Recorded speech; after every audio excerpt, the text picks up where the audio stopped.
What's going on, world? This is Kelvin P with Kelvin P's Elite Marketing.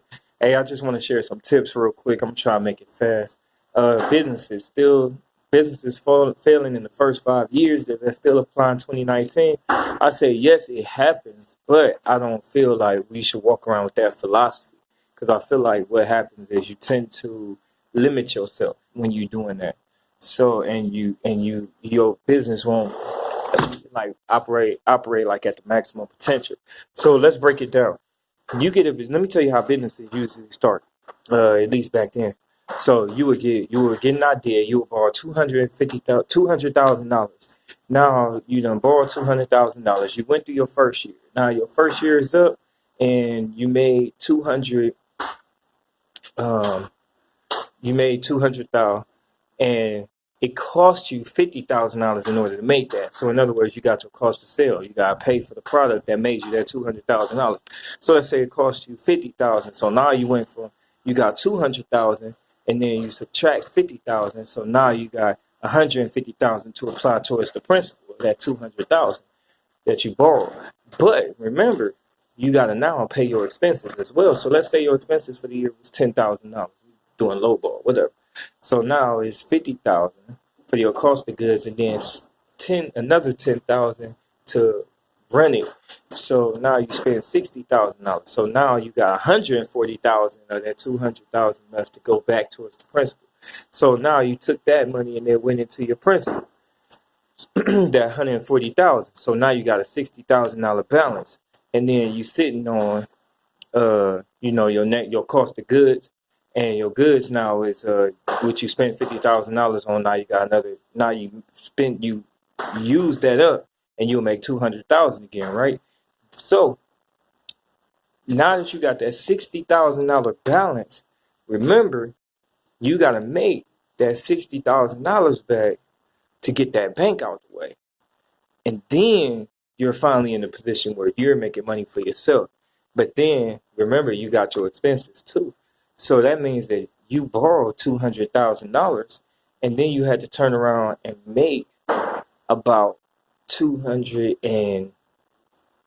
or almost 300,000, just to put money back in your pocket. And it ain't even the money that you was thinking you was going to be getting in the beginning. So now that's what usually happens. People go and they get these big loans and they jump into a business or whatever, and they got to pay all this money back. And the thing is, they're just in debt. So they really just in business to pay off their debt. And then when they're paying off their debt, by the time they get to that, they already probably done burnt themselves out, like paying for stuff like marketing and all that. And in the end, they just find themselves like, you know what, this just ain't worth it, man. I'm barely living. You know what I mean? And if you got employees, you got to make sure your employees get paid. And they probably like, my employees paid, and I still ain't getting nothing. And then next thing you know, they drop out of business or whatever. So that's one thing.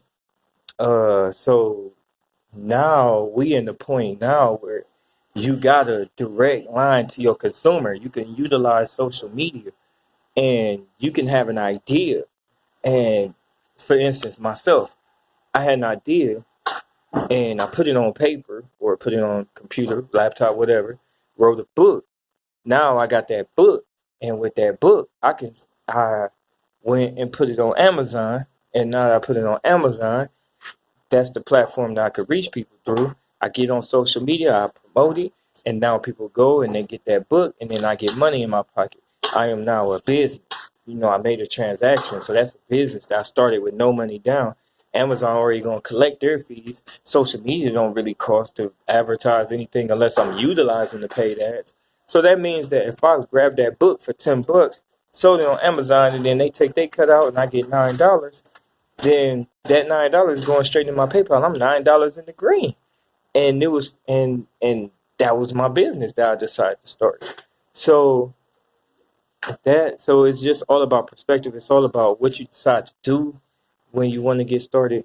But that old model, you don't have to be in the place where you got to put up so much money that you got to go and get all these loans and you find yourself failing.